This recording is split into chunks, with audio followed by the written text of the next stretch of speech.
Anime and Flashbacks. Kinda, sorta, not the best reputation, but Frieren and Flashbacks.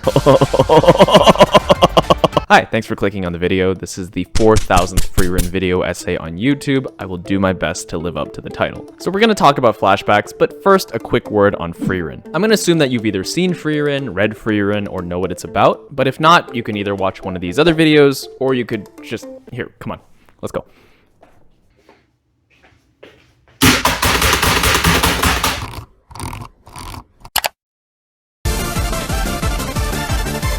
So let's put it this way, there's this 10-year adventure, supposedly this incredible journey with ups and downs, entire story arcs with tons of drama, character development, and all that shit, and we didn't get to see it. Instead, we start the show off after all of that ended, and within 2 episodes, over 70 years have passed, the main character turned into a raisin and fucking died, and then the best friend character somehow lived an extra 24 years before he turned into a raisin and fucking died. And now Frieren is off on a new journey with a new group. But we have a dilemma. We now have 2 stories to tell with this series. We don't know what happened during the original adventure, and we certainly don't know what's going to happen in this new adventure. So what the fuck do we do? And by we, of course, I mean Kanehito Yamada. And me. But we don't have much of a choice but to tell both stories at the same time. Frieren is known for being a very heavily character-driven story, but I think its plot structure is also really interesting and works well with the messages being told in each episode. It's like a retrospective on the events that took place during the journey we never saw ourselves, but told through the lens of Frieren and these new characters that parallel the original adventure. But it's not like we're going day by day in chronological order for both adventures together. Instead, the base story for each episode chronologically is the present, and we gain information about the past to enhance the core message each episode is trying to tell. Which part of the original adventure we get is dependent on what's relevant to the present day story rather than following any kind of chronological order. So one episode we might get Frieren and Fern eating ice cream, so then we get a flashback of Himmel going, "Oh, what, you've never had ice cream before, Frieren? Well, you gotta try it, it's so good." And then back in the present, Fern's like, "Do you like ice cream, Frieren?" Fuck yeah, I fucking love ice cream. Okay, anyway. I'll go into a lot more detail on the Frieren flashbacks later when I get into the specific examples, but first we have to start more general. So, let's talk about flashbacks. Actually, first a quick intermission about spoilers. Obviously there will be some in this video, specifically I'll be talking about these episodes, and there's also going to be a warning before each spoiler section, so just in case you're watching and you haven't caught up yet, you can kind of skip around and pick and choose which parts of the video to watch. Okay, now, flashbacks. This is a series for which flashbacks are absolutely central to the storytelling. So they better have some good-ass flashbacks, which obviously they do, otherwise this video would be titled, "Please don't hate me, but I think Frieren is a terrible anime with wasted potential." You need good flashback scenes, otherwise every reference to the past is going to be the characters going, "Oh, remember that time Himmel shat his pants when we were fighting that dragon? Oh, that was so funny, I remember laughing so hard, I shat my pants too." Okay, actually that'd be pretty good. But I want to see it. I don't just want to hear about the pants shitting, I want to see it. I want to smell it. I want to taste. Flashbacks can vary in all kinds of ways. They can be as short as a few seconds, they can be as long as a whole story arc, or they can take up the entirety of a story from start to finish. But usually in anime, when we think of flashbacks, we tend to think of, "Do you remember that time I slapped you?" What? Yes, that was like 10 seconds ago. Sosuke Bosuke, you pervert! Ow, what the? This is especially prevalent in long-running shonen series and is an absolutely great way to pad for time when you need to get a 22-minute episode out by the end of the day. You just throw in an extended flashback and boom, there's 3 minutes done. It's a pretty well-known and prominent technique on the anime time padding techniques tier list, just below episode recaps and recap episodes. Ooh, change! But what does a bad flashback look like exactly? How do we identify that? And same goes to a good flashback. What does that look like? It's important that we define what we're talking about here. I mean, technically a flashback is just any scene where they show the past in any way. So once again, because I am terribly addicted to categorizing shit, I've made up some categories of flashbacks that we often see in anime, which means it's Hey everyone, this is Jonathan, the whiteboard. That's right, he finally has a name. I know you've all been begging for that. And Jonathan is here to give you some categories. All right, first up is what I think is the quintessential flashback, the one that first comes to mind for everyone when they think about anime flashback. And we're gonna call it the reminder flashback. This is some shit that we already know or we're thinking about already during any given scene. Like the protagonist sees a bad guy and it's like, oh, remember that the bad guy killed his parents in the prologue? You do? Okay, but we're gonna show you anyway, just in case. Or what's even worse is, oh, remember that bad guy killed his parents like 10 minutes ago in the same episode? You dumb fucking baby idiot. You don't remember? To go into a fun example, let's talk about Naruto. Oh, Naruto. Naruto, like many anime out there, loves to excessively flashback to the exact same shit a million times. This is one really well-known scene in Naruto, and if you've seen it, you know exactly what I'm talking about. It's basically just this shot of Naruto sitting on a swing, which fans have lovingly named Swing-kun, all by himself, looking sad, set to this music, and the point is to show how lonely and neglected his childhood was. Though sometime shortly after Swing-kun appearance number 17, it starts becoming more like a funny meme rather than a sad scene. According to Reddit user JuniorSkirt663, cool name, and thank fuck they did this, otherwise I would have had to, there's a total of 43 unique flashback scenes in Naruto and Naruto Shippuden featuring this fucking swing, totaling to a total of around 23 minutes, which means you could make an entire episode with only Swing-kun flashbacks. Oh, but that is not the end of it. It gets way worse. Because of course it does. Every villain character in the show, from Gaara all the way to Spoiler Man, whose name I will not say, but you probably know, gets approximately 2 billion hours each of dedicated repeated flashback screen time for their sad backstories, just so they're very sure you know about it. And also to pad for time. When I was doing some basic research for this video, I came across this post. This Tumblr user, bless their soul, holy shit, counted every single flashback in Naruto. It took them 3 years, and they've done an incredible amount of work, separating it by the topic of the flashback. 47 flashbacks about Sasuke and the Uchiha clan, 56 about Zabuza and Haku, 99 about the Chunin exams, with the final total coming out to a whopping 791 flashbacks in Naruto. That's 791 flashbacks across 720 episodes of the anime. Oh wait, what? Oh, I'm sorry, this is only for the original series. So actually, it's 791 flashbacks across 220 episodes. That's over 3.5 flashbacks per episode, and it gets even more ridiculous when you think of how many of these are repeats of the exact same shit. The latest update I could find was from this article, where it says that they've started on Shippuden, reaching episode 90 with 278 flashbacks. So that should just give you a better idea of what we're dealing with here. Because I don't feel like rewatching 720 episodes of anime, even at 2 times speed, I'm just gonna trust that these brave soldiers are correct and plagiarize their incredible work. Also, the Tumblr user mentioned if I don't upload another list by 2021, then I'm probably dead. So, Anyway, I am not trying to say that all reminder flashbacks are bad. They do serve a good purpose sometimes. I'm fucking dumb. I watch a ton of anime and I have baby brain shit memory. So sometimes I do actually forget these details, and the reminders legitimately help me remember. And it can help in cases where you've taken a long break between episodes and actually forgot what was going on, or when there's really long breaks between seasons, or more recently when there's random infinite delays in production because they forgot to give the animators human rights. There's also an argument to be made about how the inclusion of heavy, emotionally charged flashbacks can help enhance a scene. Think Attack on Titan's, oh no, my friends and family all got eaten by Titans and now it's happening again. Though I'd say that there's usually probably a better way to do it if you have to resort to a reminder flashback. It should be the case that if you've portrayed your story well enough, the audience should naturally be remembering those times that you're trying to flash back to, rather than needing you to show them. But yeah, reminder flashbacks aren't inherently bad, but with how often they're done poorly and lazily in anime, it's no wonder they've garnered such a bad reputation. Okay, that was way too long for one category, let's move on. Sasuke is really cool.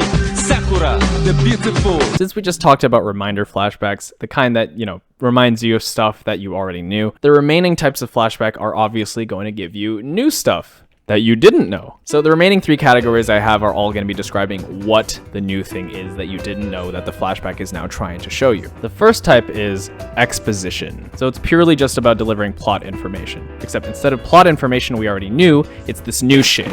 Oh fuck! This could be stuff like historical context, character origins, or in the case where your story had a time skip, it could be a flashback where you look back on the time that was skipped. Also, there's the whole trope of the main characters come up with a plan for a problem they're trying to solve, and there's this rule where if they talk about the plan on screen, it'll fail, but if they don't talk about the plan, it'll succeed. Well, in those cases where the plan succeeds, we still have to know what the plan was. So in those cases, we get an exposition flashback to fill in the missing context. This whiteboard is so fucking dirty, man. The second type of non-reminder flashback is kind of an extension of the exposition flashback. They are flashbacks that deliver plot twists. reframing information that we thought we knew to reveal something deeper underneath. Often this takes the form of showing bits and pieces of the past while hiding key information until a relevant critical moment in the present triggers the final puzzle piece to appear. We also see this with the lost memory trope, where a character with an unknown past and no memories starts to remember parts of themselves slowly over time, and then at a key moment they suddenly fully remember, oh my god, I'm actually a bad guy, I'm gonna kill you, I can't really go into specific examples much more without spoiling the shit out of something, so I'll just leave it here. The last type of flashback I have, and what I think is probably the most prominent and important one, character insight flashbacks, also known as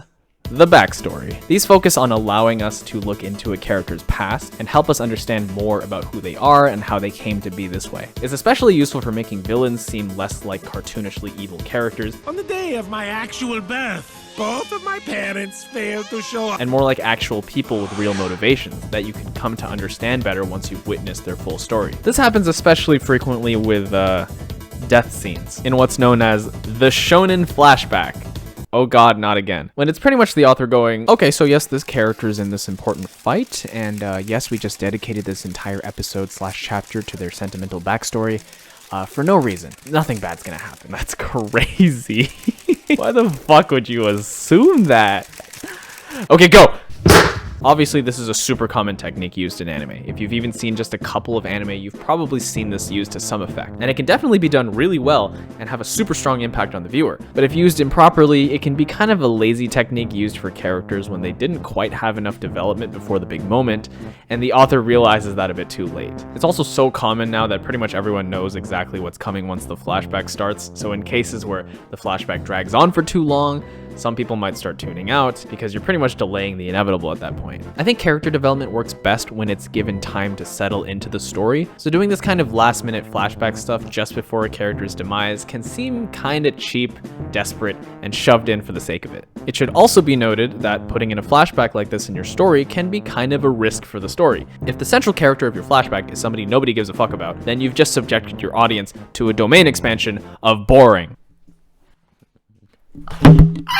Just before we move on though, the obvious disclaimer here is that a single given flashback scene does not necessarily fit neatly into one of these categories. You could say every plot twist flashback is just an expository flashback, but cooler. Lots of flashbacks have expository and character development elements. Lots of scenes fit into all three categories, maybe even all four. But what's more important than the category of flashback is the quality and placement of the flashback. Because effectively, what a flashback is in the context of an episode's storytelling is that this video is sponsored by an interruption. Some shit is happening, and we are choosing to interrupt it to talk about some shit that already happened. So if we do that, it better be worth it. It better serve an actual purpose and add to the storytelling rather than detract from it. Otherwise, you've just taken everyone out of the moment so that you can show the fucking swing again for the 40th time. So with that, I'm finally going to talk about what the video is actually about. Frieren, which handles all of this stuff exceptionally. Yeah, Frieren? I fucking hate it. It sucks.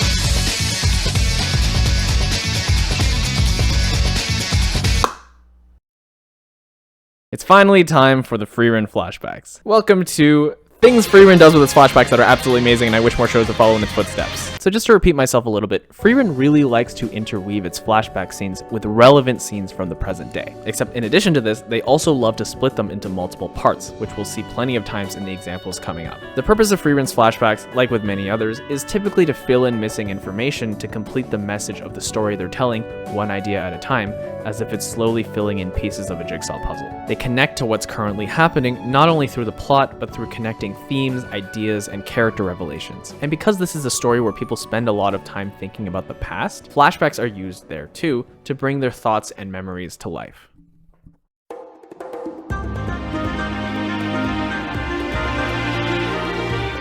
We're going to start with what's actually the first flashback in the whole series in episode 1, taking place during the celebrations after the group had already come home after finally defeating the Demon King. This is a series of flashbacks of the group reminiscing and joking about silly, stupid moments that happened during their adventures. And since this literally happens like 5 minutes into the first episode, it's a really great way to ease us into these characters and treat them like real people, instead of just these brave legendary heroes with no flaws. I'm glad we got this light-hearted flashback as the very first one because it sets a good tone and precedent for the rest. Although Frieren is a bittersweet story, it's just as sweet as it is bitter. But speaking of the bitterness, years later, but still in the same episode, after Himmel's time had come and were now burying him, they use similar flashbacks here as well, of these good memories, but in a very different way. No music and no sounds other than those of the shovel being used to cover up Himmel's coffin. We see these flashback images overlaid on the screen in between shots of the funeral. Once again, these images show happy, even silly and stupid moments, and it's implied that these are Frieren's memories,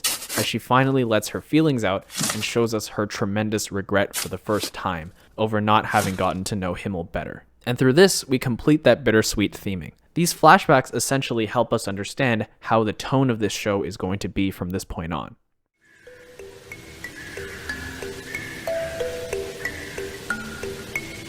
The second example is the first major flashback sequence of the series, which takes place in episode 2. We start with Frieren and Fern, who had just joined as Frieren's apprentice. Hey.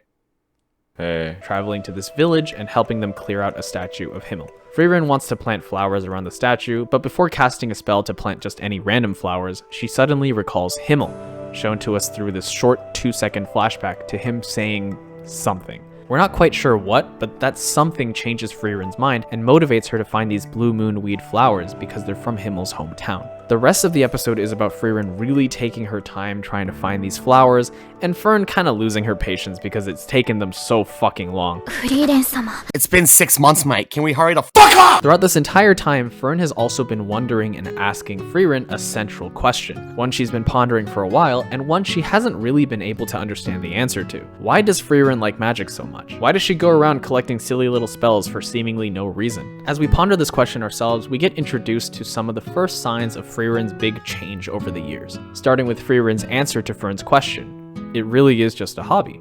I used to live much more apathetically. This part of the story is about Frieren's apathy changing into the love and appreciation for magic she now shows. And these next 2 flashbacks are going to show us more about how she got to be this way. They come up when Frieren and Fern finally start getting close to finding these elusive flowers. So in the past, we see Frieren casting a spell for her party, the same one she was going to use on the land around the statue back in the present, to create a giant field of flowers. Although this is very much to everyone's delight, she herself doesn't really seem to care much about it. This is Frieren, living apathetically. The flashback then stops here and we get a bit more from Frieren and Fern, getting even closer to what they're looking for before we cut back to the past again. Continuing from the scene before, Himmel brings up the blue moon weed flowers, and after a fun little quip, we finally see the scene that was hinted at earlier. This flashback, in retrospect, fills out that missing piece from before. What did Himmel say in Frieren's memory that changed her mind and motivated her to start looking for these flowers? The answer, Himmel telling Frieren he'd like to show them to her someday,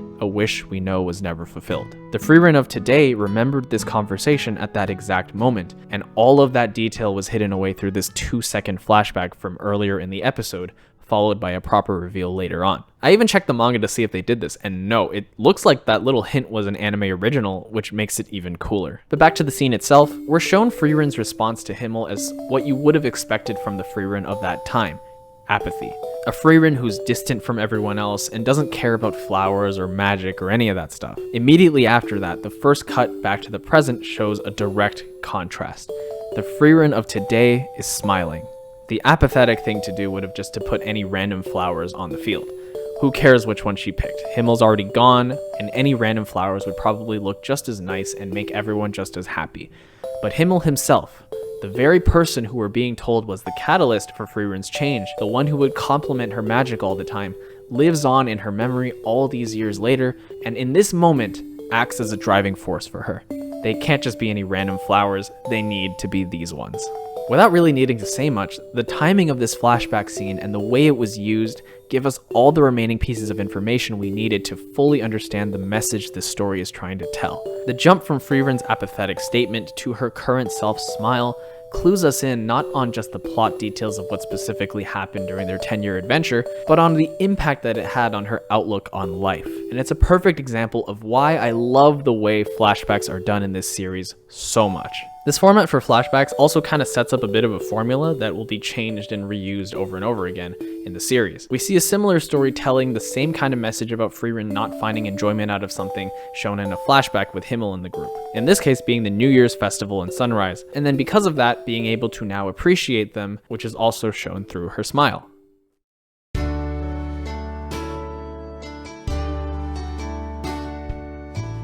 My third example is a bit of a smaller one, but it's also one of my favorites from early in the show. In episode 4, Frieren and Fern meet Aizen, ようこそ私のソウルソサエティへ the last remaining member of the original party other than Frieren herself. Near the end of the episode, while Frieren is asleep, Fern and Aizen have a discussion where he asks her if she thinks Frieren is a good teacher. Fern responds by talking about how strange Frieren is, how she seems so disinterested in her so much of the time, how she only took her in as an apprentice because she promised Hyter, but then she goes into how she started to get birthday gifts from Frieren every year, and how she started caring for her more and more over time. And this sets us up for the flashback, which is seen from Aizen's perspective.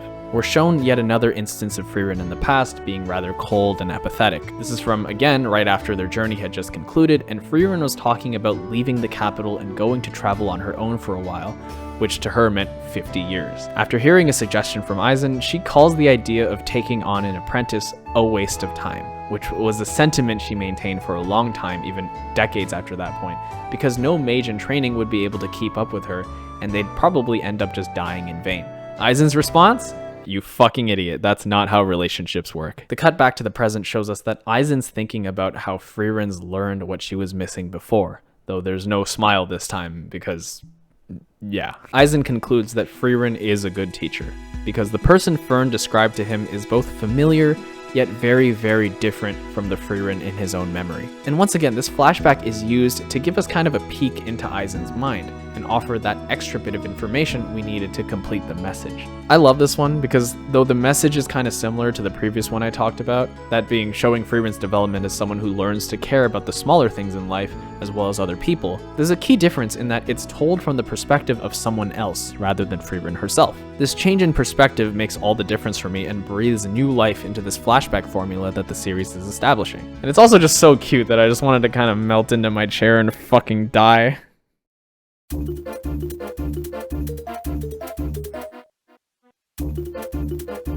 The fourth and final flashback that I'll be going into is all about Aizen and Stark, who is the newest addition to the party at the time, and it takes place over 2 episodes, episode 5 and episode 6. Whereas the previous 2 flashbacks were a bit more focused on character insights, like they would definitely fall into that Jonathan category, this one is a bit more well-rounded. Though I wouldn't really say it counts as much of a plot twist, the series of flashbacks definitely sets up some story elements a bit more, and has a slightly longer narrative weaved into it. The primary focus though, just like other Frieren flashbacks, is on the characters. There's also one cool thing this flashback does to keep itself interesting, which is constant subversion of expectations. The flashback begins by showing us not some scene from the original adventure, but from something that happened around the events of the last episode that we didn't get to see until now. Aizen tells Frieren about Stark and where to find him, and Frieren asks him a simple question. Is Stark a good warrior? We're not given the answer right away, which clues us in that the actual answer is a bit more complicated than a simple yes or no. And this non-answer that we get from the first instance of this flashback is something that sticks in our heads throughout the remainder of the episode. Stark is first introduced as this brave hero who's single-handedly keeping a huge dangerous dragon from terrorizing and destroying this defenseless village.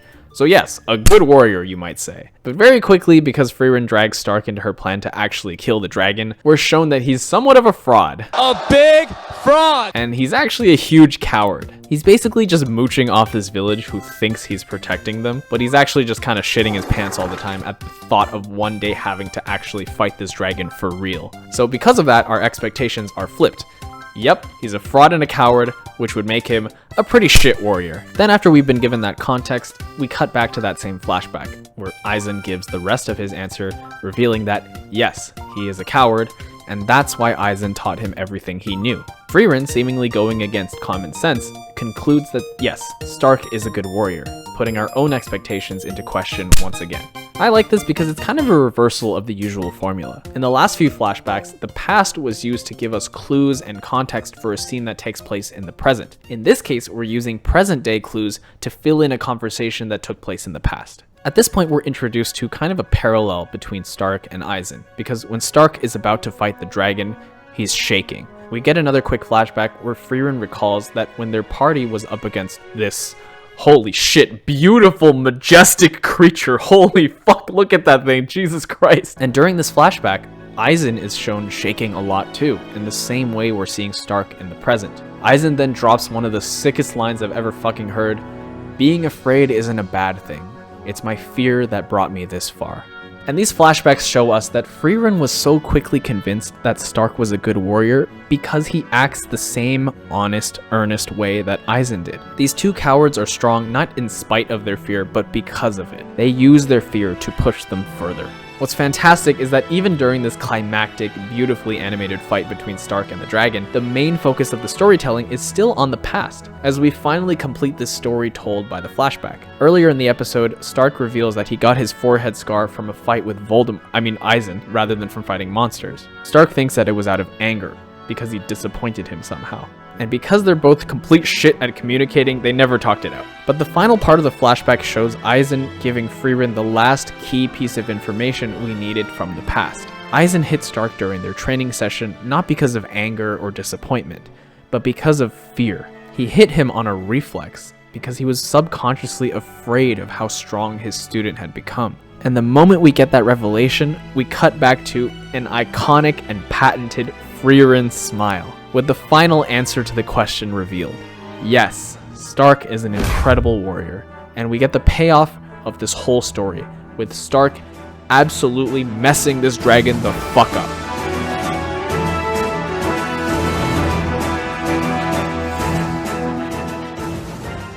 There are so many more examples of amazing flashbacks done in Frieren. I mean, like I said earlier, a series like this has to have good flashbacks, otherwise the whole premise falls apart. But the production team really went above and beyond to make these flashbacks as special and memorable as they are. The incredible animation, music, sound design, the little story details that weren't even in the original manga, the amount of care that goes into making each one of these characters feel so real and fleshed out. I don't have that much more to say about it, I just love this fucking show. There is one more flashback I want to shout out, but I'm not going to go into this one because I don't want to spoil too much in this video. This flashback takes place during episode 10, which is an understatement, because it'd be more accurate to say that episode 10 takes place during this flashback. Essentially, the majority of this episode, titled A Powerful Mage, is just one big flashback, and it's fucking amazing. If you haven't seen it yet, I'd really recommend going into it with everything I've talked about in this video in mind. But that's about all I have to say for now, so thank you for watching my video about anime and flashbacks.